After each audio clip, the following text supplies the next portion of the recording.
Amahoro y'Imana kuri ubana natwe unyuze kuri channel zacu zombi arizo AMTV show ndetse na Gasabo News 24. Nimba uri mushya hano nagushiza gukora subscribe cyangwa sabone kugira ngo ujye mu bambe bagerwaho n'amakuru n'ibiganiro tugutegurira umunsi ku wundi. Nimba kunze ibiganiro byacu bisherenge bigere kuri hashoboka kanda like ndetse undusigire igitekerezo cyawe hasi muri section ya comment. Nguha ikaze muri gahunda yacu y'amakuru inkurekeze mu burasirazuba bwa Repubulika ya Demokarasi ya Congo. Inkuru zivugwayo mu gihe igicu cy'intambara gikomeje kurengera uburasirazuba bwa Congo, amahanga aratabaza hasinywa amasezerano ashobora kugeza Repubulika ya Demokarasi ya Congo ku mahoro arambye. Ngo ayikaze mu kiganiro kihariye ikibanda ku mutekano, politike mpuzamahanga n'uruhare rw'ibihugu by'ibituranyi bibazo bikomeje kuzambya amahoro mu karere k'ibyaga bigari. Uyu munsi turagaruka ku makuru avuga ko leta z'ubumwe za Amerika zirimo gushaka amasezerano y'amahoro hagati ya Repubulika ya Demokarasi ya Congo n'u Rwanda, ariko zigasaba ko u Rwanda rubanza gukura ingabo zarwo muri Congo mbere yuko ayo masezerano asinywa. Ibiganiro byatangiriye i Washington DC ndetse ni Doha muri Qatar, aho ibihugu bikomeye birimo kwiga ku miterere y'amahoro ashobora kuzana miliyari z'amadolari z'ishoramari, ariko n'ingaruka z'ibihano mpuzamahanga ntizirengagizwa. Ese amajwi y'amahoro azatsinda urusaku rw'imbunda? Ese u Rwanda koko rufite ingabo ku butaka bwa Congo? Nimba zihari, ese ruzemera kuzikurayo? Nguha ikaze mujye kubara mu gahunda y'amakuru. Nitwa Etienne Besa. Ibiro ntaramakuru by'Abongereza Reuters byatangaje ko leta z'ubumwe za Amerika iri mu biganiro bikomeye byo guhoshya intambara yo mu burasirazuba bwa Repubulika ya Demokarasi ya Congo, aho ishyigikiye ko habaho amasezerano y'amahoro hagati ya Congo ndetse n'u Rwanda. Icyakora ayo masezerano afite igisabwa gikomeye. Arasaba ko u Rwanda rubanza gukura ingabo, intwaro n'ibikoresho bya gisirikare ku butaka bwa Congo mbere ko amasezerano asinywa. Iyi ngingo iteye impagarara ubutegetsi bw'i Kigali, kuko u Rwanda ruvuga ko imitwe yitwaje intwari barizwa muri Congo cyane cyane FDLR ariyo zingiro ry'ikibazo gikomeye ku mutekano w'akarere, ndetse ko ingabo zarwo zitari ku butaka bwa Congo ahubwo ziri ku mipaka kugira ngo zirinde ubusugire bw'igihugu cy'u Rwanda. Ahari ingero nyinshi z'uko Congo ifatanije na FDLR bifuza gukuraho ubutegetsi bw'i Kigali, bagiye banaga ibitero bitandukanye ku butaka bw'u Rwanda.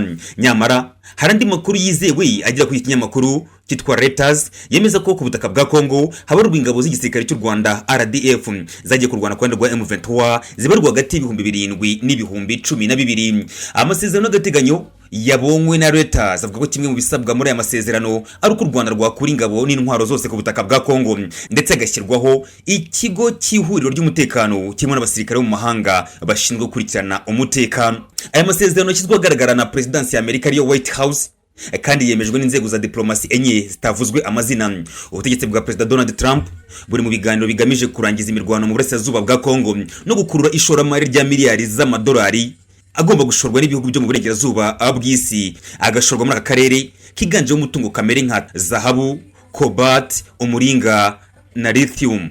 Mu kwezi kwa Mata, ba minisitiri b'ububanyi n'amahanga y'ibihugu byombi bari basinye itangazo ry'amahame rusange Washington bahagarariwe n'umunyamabanga wa leta ya Amerika Marco Rubio. Iryo tangazo ryashimangiye ko ibihugu byombi bizubahana mu bijyanye n'ubusugire n'ubwigenge bw'imitwe yabyo. Nubwo bimeze gutyo, u Rwanda ruracyahakana kuba rwarohereje ingabo cyangwa intwaro ku ruhande rwa M23, rukavuga ko rugamije gusa kurinda imbibi zarwo, cyane cyane rukamagana umutwe wa FDLR uri mu basize bakoze jenoside yakorewe abatutsi mu Rwanda muri Mata mu mwaka w'igihumbi 1994.